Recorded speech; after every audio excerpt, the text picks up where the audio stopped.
Shame on you all, you skippers. There you go, recorded that. Ha. Okay.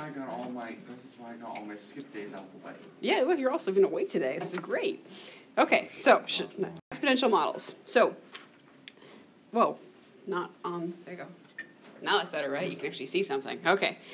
So most of the functions we have worked with in this class have either been polynomials or rational functions. Pretty much all of them have been like that. Where polynomials are things that have whole number powers, variables with whole number powers, and rational functions are ratios of those polynomials. And a few others have involved roots of some kinds, like square roots and cube roots and stuff like that.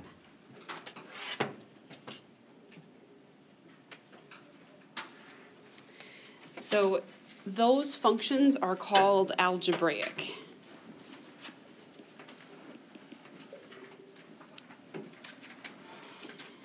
And in this chapter, we're going to study two different kinds of functions, and they're called exponential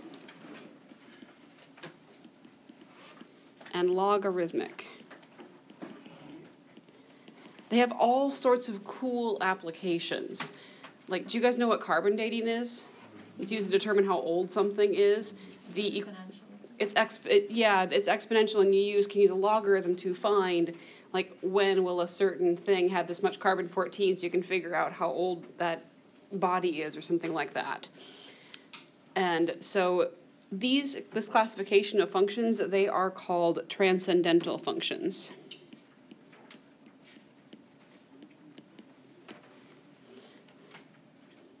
And so these exponential functions, like, they model a whole bunch of real-world situations that include population growth, radioactive decay, the spread of epidemics. Have you guys seen the super scary movie Contagion? Which is, like, totally insane and a little bit terrifying, right? So they talk about this thing called the infection factor, like how many people a person infects. Does that make sense? Like, if you infect 2 people and those 2 people infect 2 people, etc., that's exponential growth. It's insane. And also magnitude of sounds and earthquakes. That's also something that's on what's called a logarithmic scale. When the Richter scale goes up by 1, the intensity's gone up by 10. Does that make sense? You heard that before? Yeah, base 10, exactly. Okay, so the first thing we're going to talk about is what these pictures of these exponential functions look like, and we'll talk about how they're related to logarithmic functions probably on Thursday. Don't miss that day because it makes a lot more sense when you're here in person. Okay, so the definition of an exponential function is that f of x is equal to some b to the x, so some number to a power, and that b has to be positive, and the b is not 1. And this is an exponential function for each constant b called the base. So the difference here is that the base is a constant. With polynomials, the base is a variable. Does that make sense? Like, y equals 2x squared, right? The base, the thing that's raised to the power, is the variable. Here, this base is a constant. And then the other question is, why the heck do they have these restrictions on your base? Why does the base have to be positive, and why is the base not 1? So first of all, positive. What if you had negative 1 to the x? Could you plug any number in for the x and get real numbers out? So for example, suppose you try to define this as a function. What if you plugged in 1/2? That's the square root of negative 1, right? If you plug it out, wouldn't it cross the x-axis an infinite number of times? Well, the thing is it's not going to be defined for a whole bunch of numbers. Does that make sense? Because can you do negative 1 to the power of 1/2 in the real number system? Of course not, right? Right? Because it's an imaginary number. So that's the reason that you have to have positive bases. Does that make sense?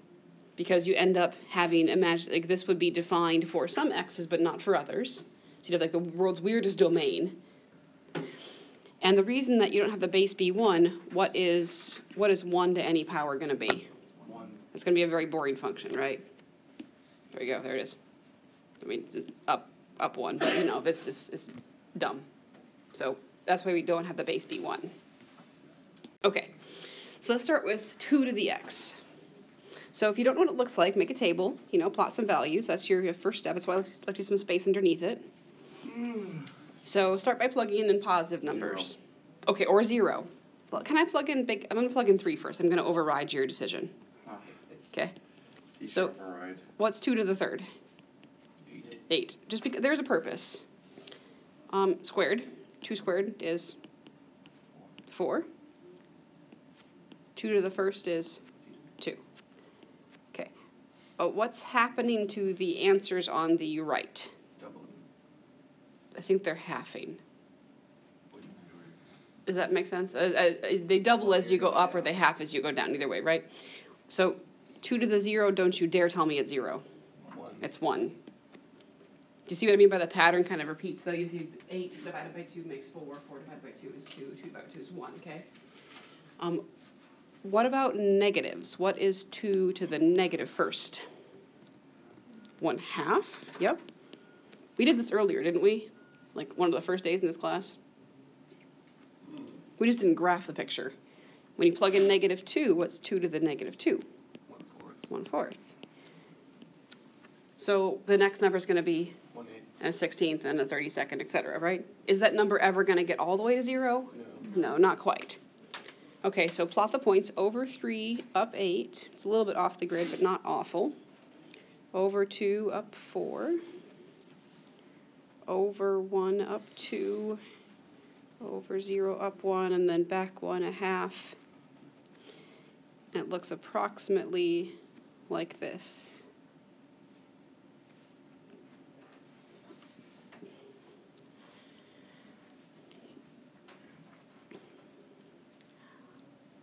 With these pictures, I just care that you get the general gist of the shape. Like, there is the most important point, or one of the most important points is this one, the fact that it crosses the y-axis at that one value. And then just give me a couple points that actually fit. And make sure you draw your picture so that you have the line approaching the x-axis as x's get negative. Okay, what's the domain of this function? The domain is all real numbers. The range is all positives. That's 0 to infinity. I think that's what you were looking at. Does that make sense? So there, you can put in all x's, right? But the y's that come out, the lowest y is just above 0. Okay. What do you think is going to be different about 5 to the x? It's going to be steeper, exactly. And I really can't even plug in 2 here, can I? Because 5 squared is 25, and don't plot 25, it's okay. So just plot the points that fit. So like when you plug in 1, you get 5, right? How about when you plug in 0? 5 to the 0 is 1. That will happen for every number, no matter what the base, right? Okay, when you plug in -1, you get 5 to the -1 is equal to 1/5. So 1, 5, 1/5. That's good enough.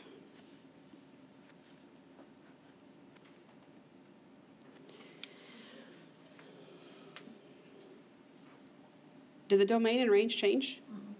So the domain is still all real numbers. The range is still 0 to infinity. So what changed was the steepness. Bigger numbers make steeper increases, right? That's kind of like in the contagion idea. You infect more people, the disease spreads more quickly. Does that make sense? Okay. Now this one's weird. It's 1/2 to the x. So plugging in numbers will be a little bit more tricky, and it's going to be related to the graph in A, and I'll tell you why once we plug in some numbers. Okay, so what happens if you say plugged in 2? What is 1/2 to the second? 1/4. 1/4, very good. If I plug in 1, what's 1/2 to the first? 1/2, okay. Sorry, that was a silly question. You all knew that. 0, when you plug in 1/2 to the 0 will be 1.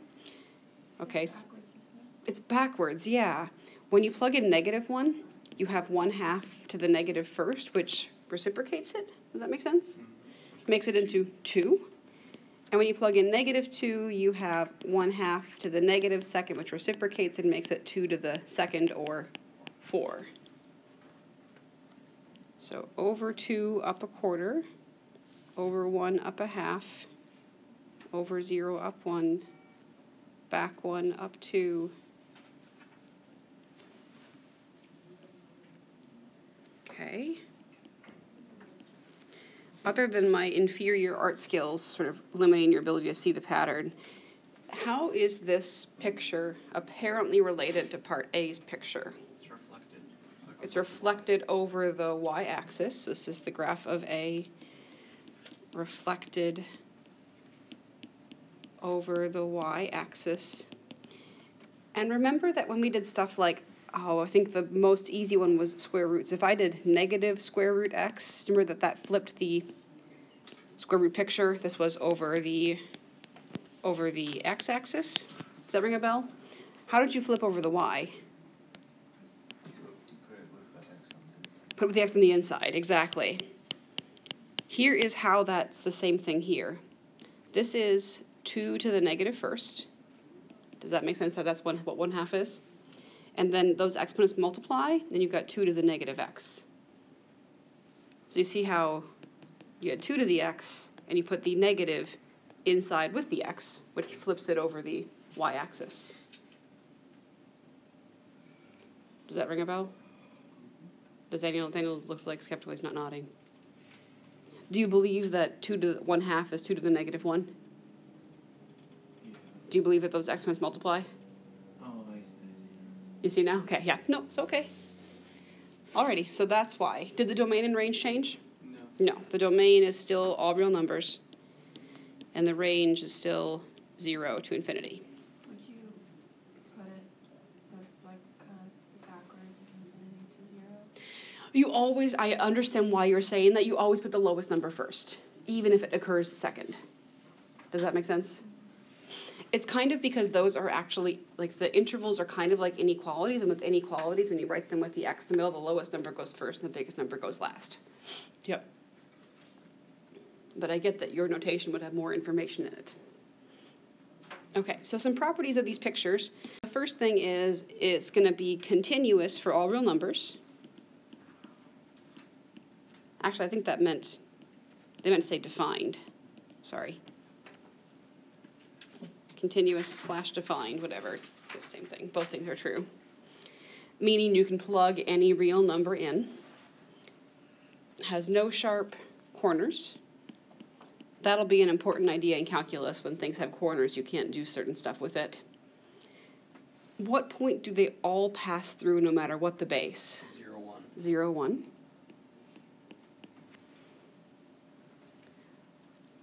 Lies entirely what the x-axis? Above.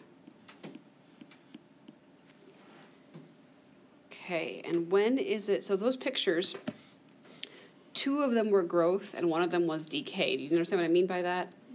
Okay, so as the x's got larger, the epidemic spread. As the x's got larger, the epidemic shrank, right? So it will be growth if the b is bigger than, that should actually say 1. I didn't catch my typo until after, so cross off that 0, put 1. So like 2 to the x, that was growth, right? 2 is bigger than 1. If I'd given you 1.5 to the x, that would also be growth. Technically, so was 1.01 to the x. And anything that's bigger than 1 is growth. And it's going to be decay if it's a fraction between 0 and 1. So for example, if your base was 1/2.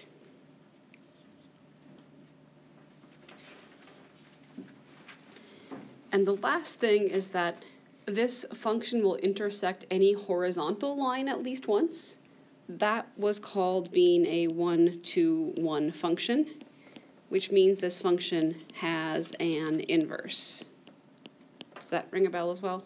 Okay. Its inverse is going to be the logarithm. That's what the logarithm's job in life is to do, is to be the inverse of the exponential. That's their relationship.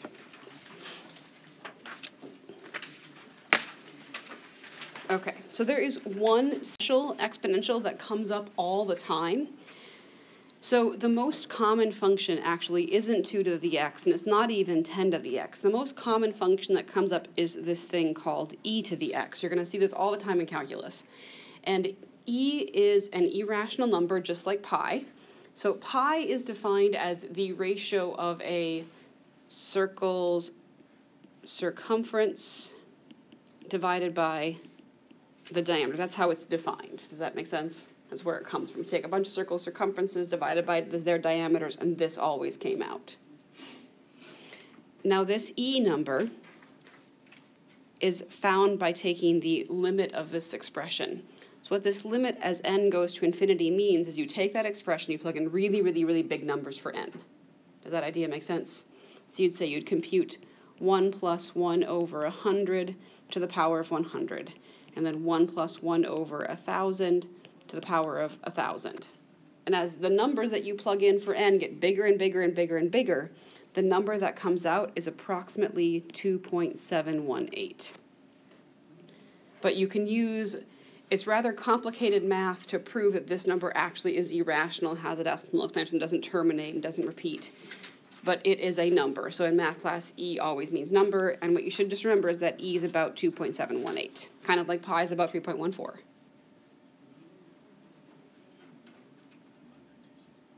Is that all right? Okay.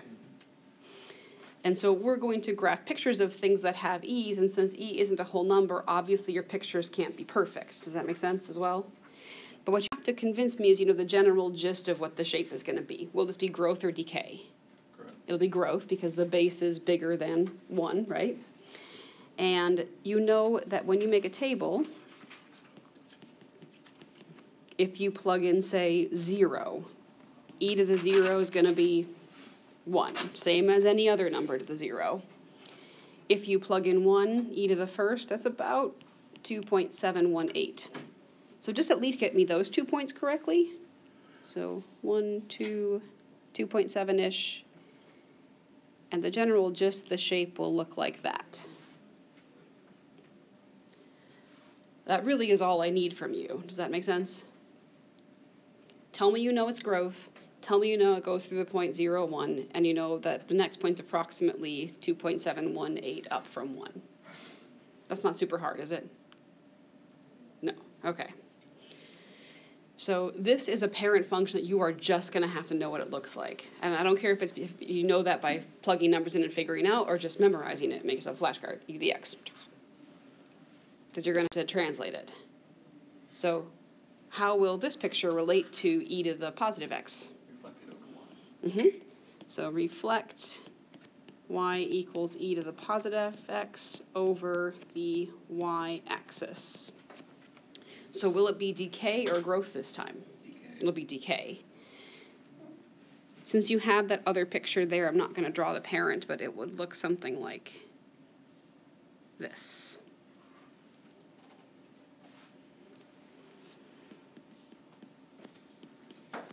How would you reflect over x? This isn't like an aside question, but what would the equation be? So when you graphed it, you would just reflect the e to the regular x over the x-axis. Negative e to the x. That'd be reflection over the x. Does that make sense? How would you do both? Both would be negative e to the negative x, right? The one inside does over y, the one outside does over x. Yes? Does the base have to be greater than 0, though? Oh, so you're asking why is it decay? Is that what you're asking? Kind of? No? Yes. I understand. Yep, no, I get it. That negative is not part of what's being raised to the power. Does that make sense? So that's a little bit like the difference between negative x squared versus negative x, the quantity squared. And so what you can't do is you can't do negative e to the power of x. That's not okay, because the negative is being raised to the power. But if you write it like this, you do the power first and then multiply by negative 1. That's kind of PEMDAS, right? First you do exponents, then you do multiplications. But that was a good question. Okay, awesome. So how about this next one? What will e to the x minus 5 look like relative to regular e to the x? E to the x minus 5. So Like, on the y. yes, how will you shift e to the x to get this picture? Shift the asymptotes. Shift it down 5. Now I'm going to actually graph the e to the x picture here. Notice that this regular e to the x function actually does have a horizontal asymptote, right? It's the x-axis. So that asymptote also moves with the picture. Okay, so this point right there goes Down 5. down 5. 1, 2, 3, 4. Wait. 1, 2, 3, 4, 5. It's not at -5, it's at -4. Does that make sense? Because it began at 1. The asymptote that was the x-axis, where is it now? -5. I'm just drawing it as a dotted line so I know that you know it's there. Then that point, 1, 2, 3, 4, 5.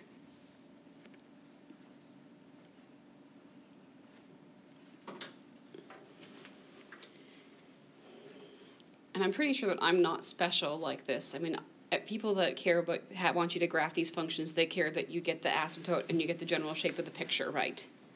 Does that make sense? They care that you know that it decreases as you go to negatives and increases as you go to positives. That's what they care about. They don't care about like the exact perfectness of your points.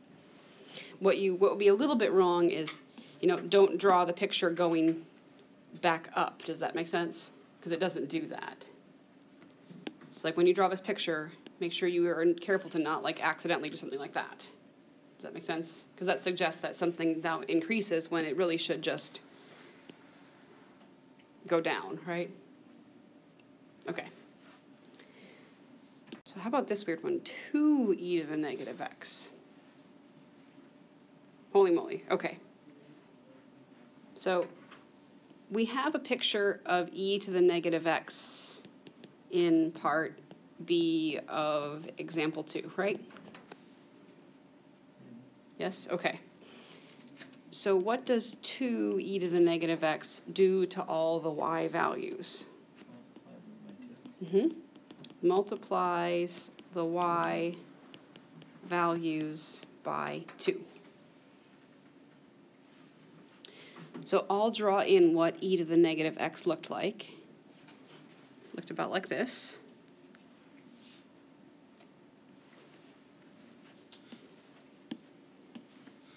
And you could verify this by plugging something, and if you plug 0 into e to the negative x, you get e to the 0, which is 1, right? And then 1 times 2 makes 2. So you go through this point. This one's about 2.7, right? What's 2.7 times 2 approximately? 5.4? So 3, 4, 5 and a half-ish.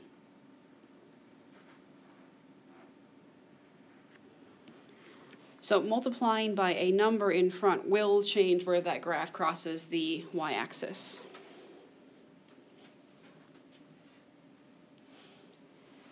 And if I'm checking that, what do you think I'm going to be looking for? Where it crosses. Looking for where it crosses, and probably that you got that point in about the right spot as well, right? Okay. And then how about this next one? E to the x plus 3 minus 2. So we shift just the regular function. Shift y equals e to the x. Let's just draw it in so we know what it looks like.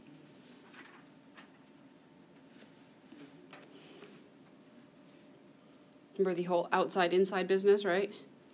So this outside part moves it down 2, and the inside part moves it left 3. Yep. So take those points and count it out. Go down 2, 1, 2, left, 1, 2, 3. Wait, 1, 2, 1, 2, 3. And then draw in your asymptote, which will be at y equals negative 2.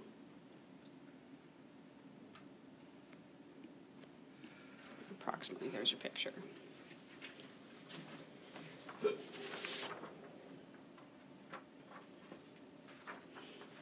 So you get that it's the same idea as other transformations of functions, which I think was also this chapter, wasn't, or this like was on your midterm. I just have forgotten. Okay. One thing that it's super important you have really, really straight for calculus are your exponent rules. So we're going to talk a little bit about them with some things that you probably haven't, in a context probably haven't seen before. So if you have a common base and you have a to the x times a to the y, what happens to the exponents? They add. Yep, that becomes a to the x plus y. So for example, 2 squared, 2 to the third, same thing as 2 to the fifth power, right? Does that make sense? Yeah, okay. Okay, a to the x to the power of y. What happens to those exponents? They multiply. So like 2 squared to the third would be 2 to the sixth. And you could convince yourself that by writing a whole crap ton of 2's, right? Right, 2 times 2, 2, 2, makes 6 2's, right? Okay, how about when you have 2 pieces both raised to a power? The powers can distribute. This is not true for a plus b to the x. And you guys know that because like a plus b squared, is that equal to a squared plus b squared? Mm-mm. No, it's not. So a technical thing that even I myself don't say right sometimes is that the power distributes over multiplication. Like if the operation inside the parentheses is multiplying, then it's okay. But if it's addition, then it's not okay. Yeah? What if it's division now? Division and multiplication are also, division is kind of the same thing as multiplication because you can make it into multiplication by a fraction. So division and multiplication, yep, works. And when you're dividing, what happens to the exponents? They subtract. Exactly. So we're going to use those rules to do the things in examples 5, 6, and 7. Okay, so example 5, part A. So what happens to these powers? They multiply. So you have 4 to the 3x times 2y. And can you simplify that at all? What is it, 4 to the 6xy? Great. Now, technically, I think it might be huge. You could, if it were smaller, write this down. We don't have to do it, though. Does that make sense that that's the same thing? And you could possibly actually have to figure out what 4 to the 6th is with a calculator. But 4 to the 6th is pretty big. Does anybody have a calculator? Can they do it really quick, like on their phone or? 4,096. So 4,096 to the xy. That's also the same thing. Does that make sense?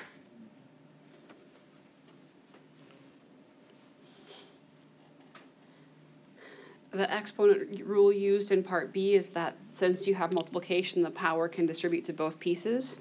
So you really have 2 to the x to the power of z and 3 to the y to the power of z, which is 2 to the xz times 3 to the yz. Since those bases aren't the same thing, you cannot add those exponents. So that's it, you're done, don't do anything else.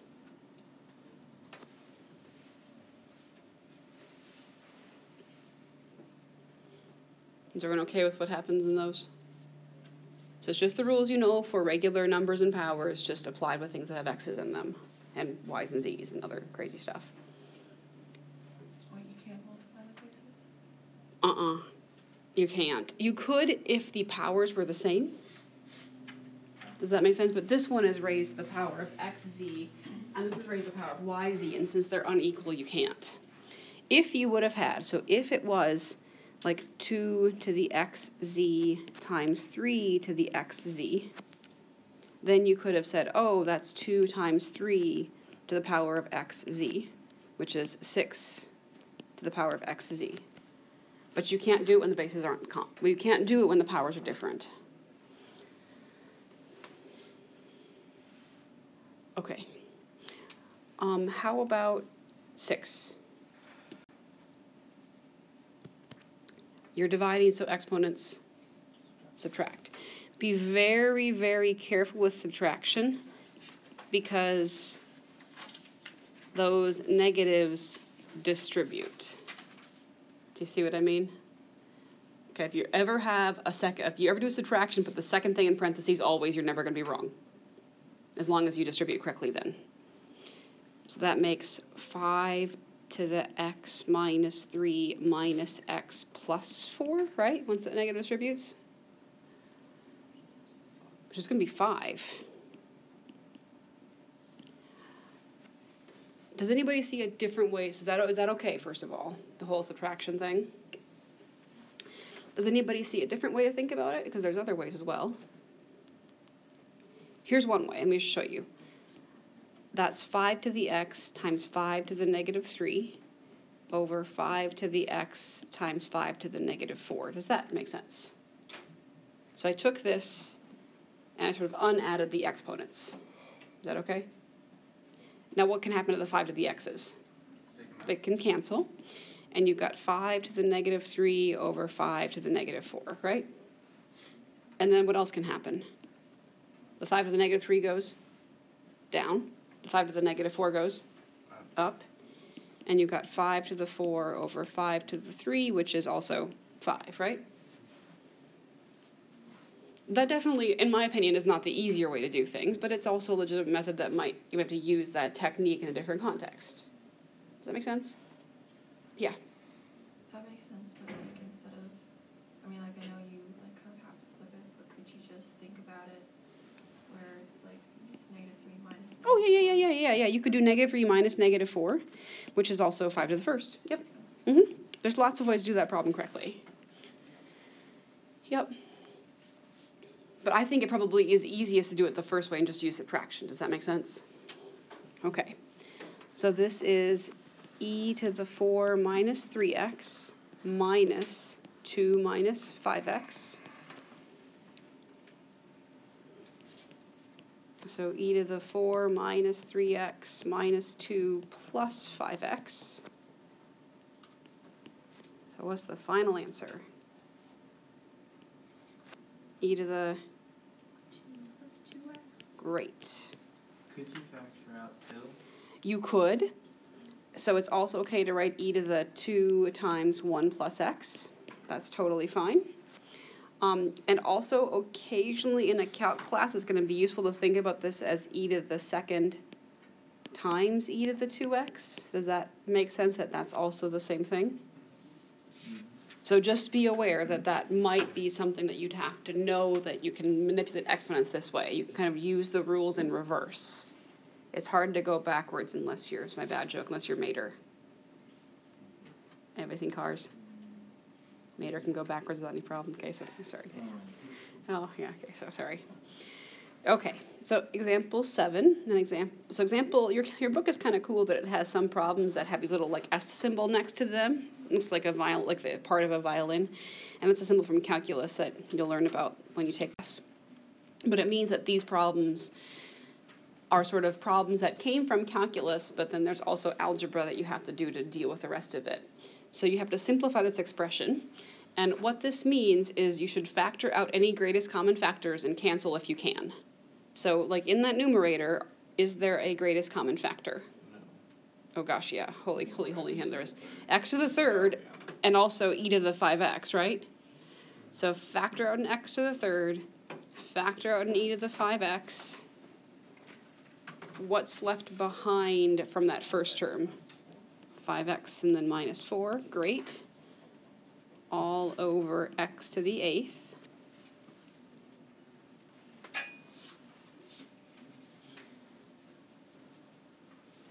Okay, and then can you cancel anything? You can cancel some of the x's, right? So if you have x to the third over x to the 8th, you cancel 3 x's and you get x to the 5th in the bottom, right? Okay, so that's e to the 5x times 5x minus 4 over x to the 5th. And these words will make no sense to you unless you've had calculus. That came from a quotient rule problem that you had to simplify. So derivative. Okay, so just The problem is with these calculus problems is often students can do the calculus, but they get bogged down on all the algebra. So if you've got your algebra done really well, the calculus really isn't that bad as people that get stuck because they don't know algebra or trigonometry. That really is the biggest issue, I think. I taught calculus a bunch, so I think it is. Okay, this guy. All right, well, we can distribute, right? So let's just write this down. We have e to the x times e to the negative x plus e to the x minus e to the negative x, e to the x minus e to the negative x.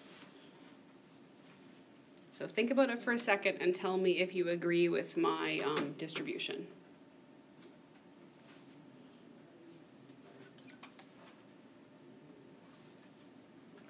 Is that okay? Yes? All right. So now a couple of things are going to simplify here. This and this. You can think about that too, at least two ways I can think of.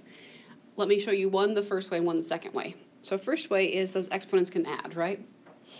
So you get e to the x plus negative x.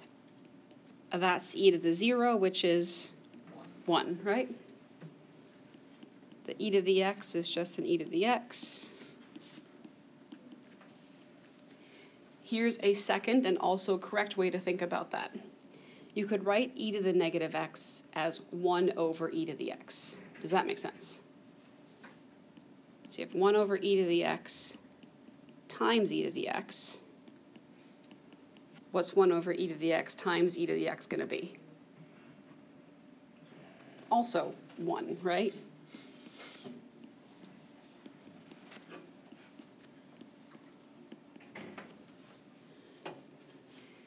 So do you see what I mean about you can think about it as adding exponents, or you can think about it, as a negative power means 1 over that thing, and then you can think about it as I have 1 over e to the x times e to the x, and that cancels to 1, right? Daniel, which part don't you like? Make you be brave and tell me. How you got You don't see how I got the 1 over e to the x? I don't see how you got the negative 1 and the positive 1. You don't see how I got this one and this one? See. You're good? I thought those two terms canceled because they were the same, and one was positive and one was negative. Oh, but it's a matter of what they cancel to. Does that make sense? So it's sort of like when there was a test question, kind of like where you end up with like x plus 1 over x plus 1, and they cancel out to 1, right? Versus x plus 1 minus x plus 1, which cancels out to 0, right? If you have e to the x times e to the negative x, that's e to the x times 1 over e to the x, right? Yeah. Which is e to the x divided by itself, which cancels out to 1. So those two terms aren't really the same. So this term and this term? Yeah. Oh no, they really are the same. So why don't... It's just different. I was just showing you two different ways to attack them. Oh, so I could have just made them both equal 0. 1. Oh, are you saying like together? Oh, I see what you're saying. You're just saying that they are right now, before you even have to cancel, that they just cancel it completely to 0. Yes, that's also right. Yep. Do you guys see what he was saying? Yeah. Because that's what I did. No, that's fine. I guess my point is I really wanted to point out that they become 1 in case that cancellation wasn't happening. But I realize that actually now that I look at this, what he's saying probably is a bit easier because you have a term minus itself, right? Which is also 0. I'm so sorry. You're right. Okay. So this becomes e to the x minus e to the negative x. That's one legitimate right answer. If that is the answer that your teacher wants, might depend a little bit. So let's also just talk about another way you could write that answer. You could write it as e to the x minus 1 over e to the x. Does that make sense? And you could get a common denominator. So if you were getting a common denominator, what would you multiply the first e to the x by? E to the x. So you'd say e to the x over e to the x. And using your exponent rules, what is e to the x times e to the x? E to the 2x. So that might also be a way that the answer should be, like if they said answer with only positive exponents, that's also a legitimate possibility. The other tricky thing that happens in calculus is, like, say you're doing extra problems just for practice because you're going to be good like that.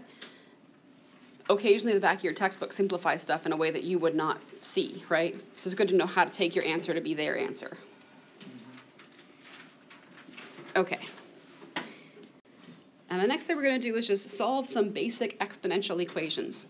So this comes from the one-to-oneness of functions, but because these functions are one-to-one, if I have 10 to the some power equals 10 to the some other power, let's make an even easier one. If I have 10 to the x equals 10 to the fifth, what does x have to equal? 5. So if the bases match, the powers must also match. Does that make sense? So here I have the bases matching. So what must be true about the exponents? They must be equal, exactly. 2x minus 3 must equal 5x minus 6. And then it's just algebra 1, right? Take away 2x and you get negative 3 equals 3x minus 6. Add the 6 and you get 3 equals 3x. Whoopsies.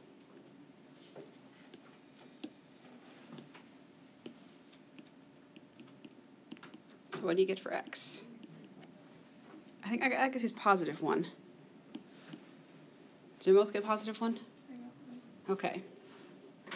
Let's just check it, just to see if it works. So 10 to the 2 minus 3 equals 10 to the 5 minus 6.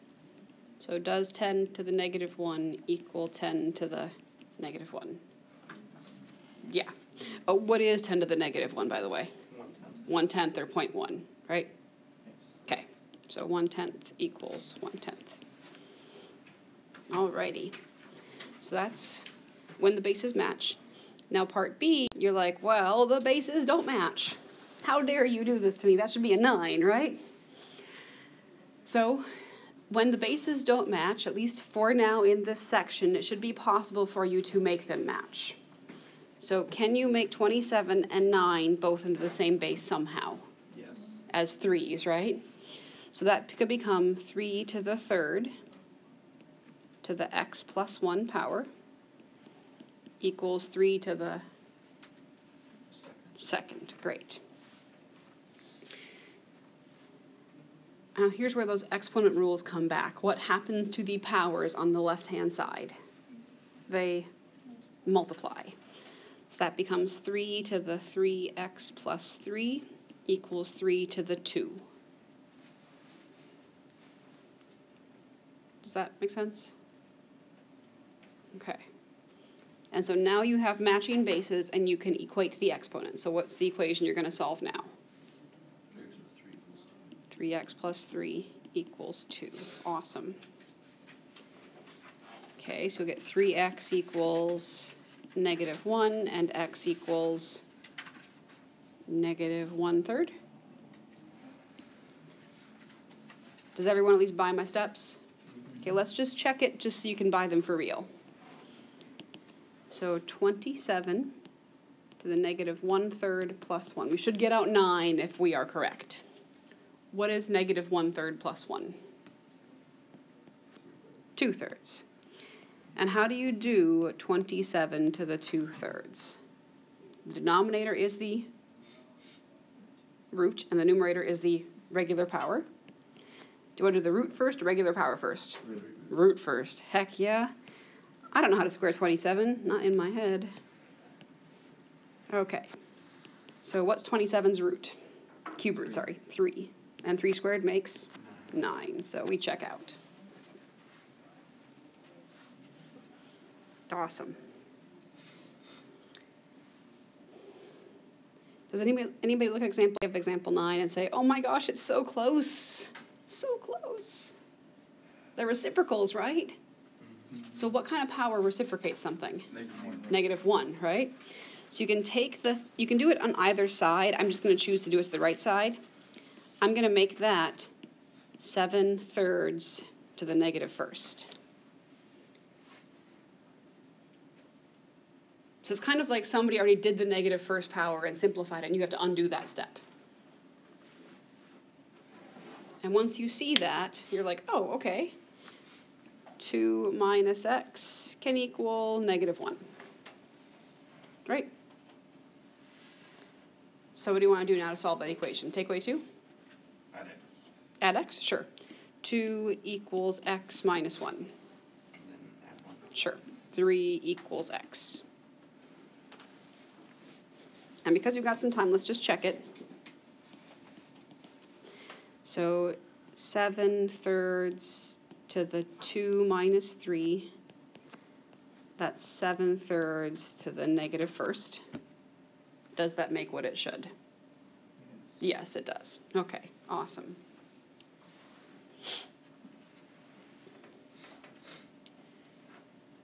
How is B just a tad bit different?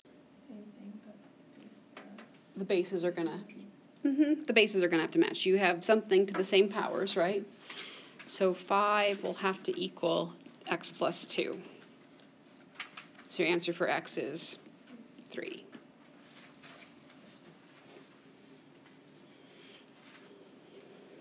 Okay. Go to the end and record. There you go.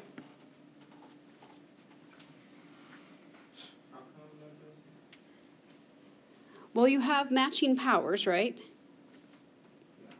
So if you're going to have a matching end result, that base inside the side with the x has to be 5. Does that make sense?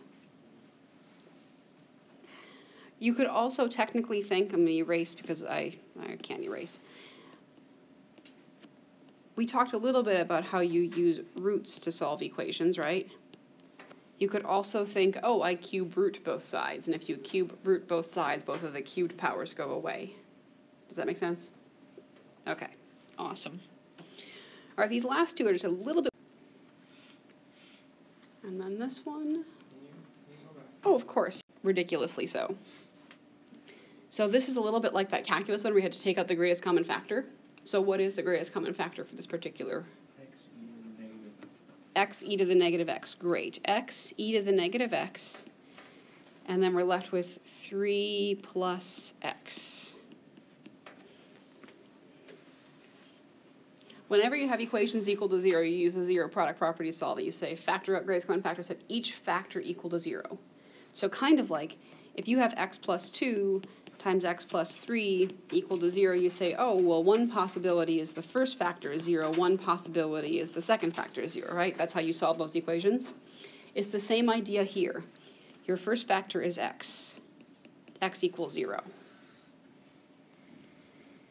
Your second factor is e to the negative x equals 0. And your last factor is 3 plus x equals 0. And we're going to use that idea when we have things like sines and cosines as well in this class. Such every factor equal to 0, and if they have solutions, solve them. So this first one is solved, right? Yeah. Okay. The second one, remember how we said that those e functions never cross the x-axis? So does that thing ever equal 0? No. So this one technically has no solution. What's the last answer you get? -3. But that idea that you factor and set each factor to 0 will come up again and again with more complicated functions. It's just really, really, really, really easy with linear things to say, oh, well, I know x has to be -2 and x has to be -3 because the pattern is really simple, right? Okay. Awesome. And then 4 to the x squared, 2 to the x plus 3. So, well, phooey. First phooey is the bases don't match. Say that again? Do you square the right side? To square the... To try to make the 2 equal 4. Yes, exactly. So you say like 2 squared to the x squared equals 2. Is that what you mean? Oh, no, I was talking about the other side, but I guess that works. Yeah, the other side you can't square because technically squaring this side will multiply by that x plus 3. And I'm not sure if I can erase that. Schusnitz. Okay, let me see if I can erase it cleverly. Does everybody get the step that I did?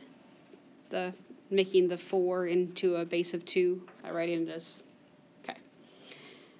Okay, so now what happens to the powers on the left? Mm-hmm.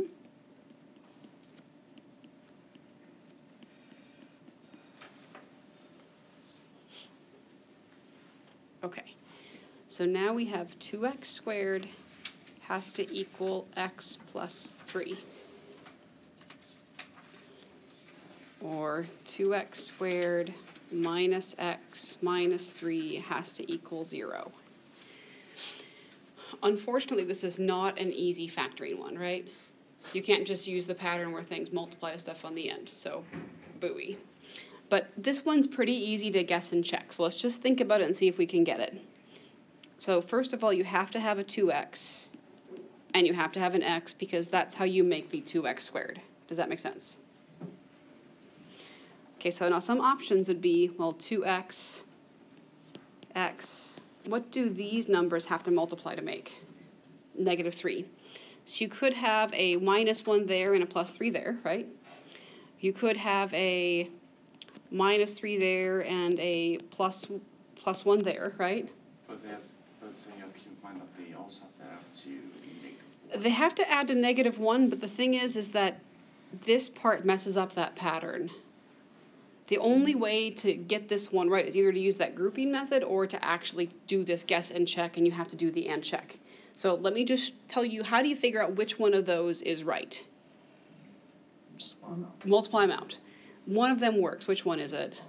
The bottom one. So that's minus 3 plus 1. I'll show you the other way as well, okay? Like, I don't mind, but this is one way. 2x equals 3. X is 3 halves. And x would also equal what other number? Negative 1. Okay, so that's one way, and you have to actually do the checking. Notice that negative 3 plus 1 does not add to negative 1. And the reason that gets messed up is because of this whole 2 times the x there. It messes with that pattern. That pattern is only true if you have regular x squared, not 2x squared. Now the other way we did that was by multiplying that 2 and negative 3 and getting negative 6. We needed things that multiplied to negative 6 and added up to negative 1. What were they? I think positive 2x and negative 3x. Does that ring a bell? And then take out your greatest common factors.